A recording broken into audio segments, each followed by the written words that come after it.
Assalamualaikum warahmatullahi wabarakatuh.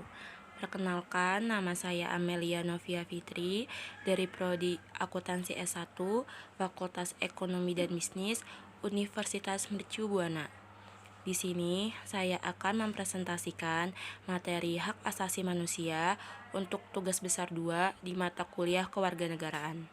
Pembahasan materi hak asasi manusia.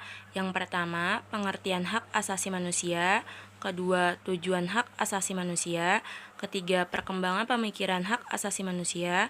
Keempat, hak asasi manusia pada tata global dan di Indonesia. Yang kelima, hak asasi manusia di Indonesia, permasalahannya dan penegakannya. Dan yang terakhir di sini ada lembaga penegak hak asasi manusia. Yang pertama, ada pengertian hak asasi manusia. Hak asasi manusia adalah seperangkat hak yang melekat pada hakikat dan keberadaan manusia sebagai makhluk Tuhan Yang Maha Esa dan merupakan anugerahnya yang wajib dihormati, dijunjung tinggi dan dilindungi oleh negara, hukum, pemerintah, dan setiap orang demi kehormatan serta perlindungan harkat dan martabat manusia. Selanjutnya ada pokok hak asasi manusia. Yang pertama, kodrat, artinya HAM tidak perlu diberikan, dibeli, atau diwarisi. HAM adalah bagian dari manusia secara otomatis yang diberikan oleh Tuhan Yang Maha Esa, yang telah dianugerahkan sejak manusia masih dalam kandungan. Yang kedua, universal, yang artinya HAM berlaku untuk semua orang tanpa memandang jenis kelamin, agama, etnis, pandangan politik, atau asal-usul sosial dan bangsa. Dan yang ketiga, ada partikular, yang artinya di mana setiap warga negara memiliki hak yang sama dalam kehidupan bernegara. Yang keempat, tidak dapat diingkari dan dilanggar atau bersifat supralegal, yang artinya tidak semua orang pun mempunyai hak untuk membatasi atau melanggar hak orang lain. Yang kelima, tidak dapat dibagi, yang artinya semua orang berhak mendapatkan semua hak, baik dari segi politik, sipil, ekonomi, dan sosial budaya. Yang keenam, saling tergantung, yang artinya penikmatan satu hak dipengaruhi oleh penikmatan akhlak lainnya. Penikmatan hak sipil dan politik memungkinkan menikmati hak-hak ekonomi dan sosial yang lebih baik. Yang terakhir ada transendental, yang artinya di mana hak ini merupakan sesuatu yang teramat sangat penting sehingga tidak dapat untuk disepelekan. Yang kedua, ada tujuan hak asasi manusia. Tujuan hak asasi manusia adalah untuk mempertahankan hak-hak warga negara dari tindakan sewenang-wenang aparat negara dan mendorong tumbuh serta berkembangnya pribadi manusia yang multidimensional. Selain melindungi setiap individu dari kesewenang-wenangan aparat negara, HAM juga menyiksakan perlindungan terhadap dua kejahatan HAM, yaitu kejahatan genosida dan kejahatan terhadap kemanusiaan. Ketiga, ada perkembangan dan pemikiran hak asasi manusia. Perkembangan pemikiran hak asasi manusia karena munculnya inisiatif manusia terhadap harga diri dan martabatnya sebagai akibat dari tindakan sewenang-wenang para penguasa, penjajahan, perbudakan, dan ketidakadilan. HAM juga sebagai gagasan paradigma serta kerangka konseptual tidak lahir secara tiba-tiba. Akan tetapi, HAM lahir melalui proses yang sangat panjang dalam sejarah peradaban manusia yang puncaknya melalui Deklarasi HAM PBB pada tanggal 10 Desember 1948. Perkembangan HAM di Indonesia. Perkembangan pemikiran HAM dibagi dalam dua periode, yaitu sebelum kemerdekaan dan setelah kemerdekaan. Periode sebelum kemerdekaan tahun 1908 sampai 1945, pemikiran HAM dalam periode ini dapat dijumpai dalam berbagai organisasi pergerakan yang ada saat itu. Di antaranya, Budi Utomo pemikirannya hak kebebasan berserikat dan mengeluarkan pendapat. Sarekat Islam pemikirannya hak penghidupan yang layak dan bebas dari penindasan dan diskriminasi rasial. Ketiga, ada Partai Nasional Indonesia pemikirannya hak untuk memperoleh kemerdekaan. Periode setelah kemerdekaan tahun 1945. Periode tahun 1945 sampai 1950, hak asasi manusia pada masa awal kemerdekaan masih pada hak untuk merdeka, hak kebebasan untuk berserikat melalui organisasi politik yang didirikan, dan kebebasan menyampaikan pendapat terutama dalam parlemen. Periode tahun 1950 sampai 1959, HAM dalam periode ini lebih menekankan pada semangat kebebasan demokrasi liberal yang berintikan kebebasan individu.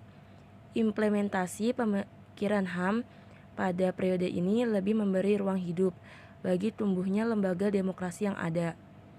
Periode tahun 1959 sampai 1966, sistem pemerintahan yang berlaku adalah demokrasi terpimpin, yang menyebabkan terjadinya pemusatan kekuasaan di tangan presiden. Kebebasan berpendapat, berkumpul, dan menyampaikan pendapat secara lisan maupun tulisan sangat dibatasi. Periode tahun 1966 sampai 1998, dalam periode ini, pemikiran HAM dapat dilihat dalam 3 kurun waktu yang berbeda. Kurun waktu yang pertama, tahun 1967, awal pemerintahan Presiden Soeharto berusaha melindungi kebebasan dasar manusia yang ditandai dengan adanya hak uji material yang diberikan kepada Mahkamah Agung. Yang kedua, kurun waktu tahun 1970 sampai 1980, pemerintahan melakukan pemasungan HAM dengan sikap bertahan, kekerasan yang dicerminkan dengan produk hukum yang bersifat membatasi terhadap HAM. Alasannya, pemerintah adalah bahwa HAM merupakan produk pemikiran Barat dan tidak sesuai dengan nilai-nilai luhur bangsa yang tercermin dalam Pancasila. Ketiga, kurun waktu tahun 1990-an, pemikiran HAM tidak bersifat wacana, melainkan sudah dibentuk lembaga penegak HAM, seperti Komnas HAM berdasarkan Kepres nomor 50 tahun 1993, tanggal 7 Juni tahun 1993. Periode tahun 1908 sampai sekarang, HAM mendapatkan perhatian resmi dari pemerintah dengan amandemen Undang-Undang Dasar 1945 guna menjamin HAM dan menetapkan Undang-Undang Nomor 39 tahun 1999 tentang hak asasi manusia dalam semua aspek, yaitu aspek pemerintahan politik, sosial, ekonomi, budaya, keamanan, dan hukum. Keempat, ada hak asasi manusia pada tata global dan di Indonesia. Permasalahan hak asasi manusia pembangunan menghasilkan konsep yang dibidangi oleh sebuah komisi PBB secara resmi disebut Universal Declaration of Human Rights. Di dalamnya menjelaskan tentang hak-hak sipil, politik, ekonomi, sosial, dan kebudayaan yang dinikmati manusia di dunia yang mendorong penghargaan terhadap hak-hak asasi manusia.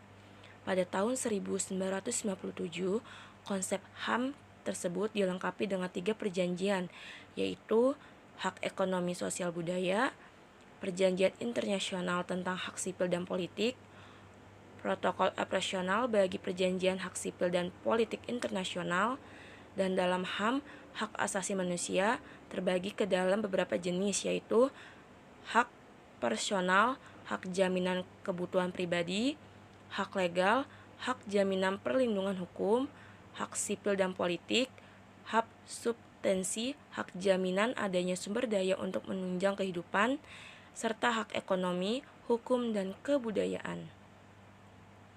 Sementara itu, HAM di Indonesia dinyatakan dalam Undang-Undang Dasar 1945 yang terdiri atas hak kebebasan untuk mengeluarkan pendapat, hak kedudukan yang sama dan di dalam hukum atau pemerintah, hak kebebasan berkumpul, hak kebebasan beragama, hak penghidupan yang layak, hak kebebasan berserikat, dan hak memperoleh pengajaran dan pendidikan.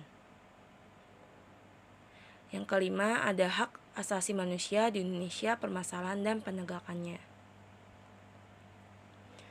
Sejalan dengan amanat konstitusi Indonesia berpandang bahwa perlindungan HAM harus didasarkan pada prinsip bahwa hak-hak sipil, politik, ekonomi, sosial, budaya, dan hak pembangunan merupakan satu kesatuan yang tidak dapat dipisahkan, baik dalam penerapan, pemantauan, maupun dalam pelaksanaan. HAM di Indonesia didasarkan pada Konstitusi NKRI, yaitu pembukaan Undang-Undang Dasar 1945 Alinea Pertama, Pancasila Sila keempat, Batang Tubuh Undang-Undang Dasar 1945, Pasal 27, 29, dan 30. Undang-Undang Nomor 30 Tahun 1999 tentang HAM dan Undang-Undang Nomor 26 Tahun 2000 tentang Pengadilan HAM. Program penegakan hukum dan HAM meliputi pemberantasan korupsi, anti-terorisme, dan pembasiman penyalahgunaan narkotika dan obat berbahaya. Oleh karena itu, penegakan hukum dan HAM harus dilakukan secara tegas, tidak diskriminatif, dan konsisten. Yang terakhir ada lembaga penegakan HAM. HAM sudah mulai dicetuskan oleh negara-negara di dunia sejak ribuan tahun yang lalu, yang bertujuan untuk menghapuskan penindasan terhadap manusia oleh manusia lain atau penindasan oleh penguasa. Untuk menjaga agar setiap orang menghormati HAM orang lain, maka perlu adanya penegakan dan pendidikan HAM.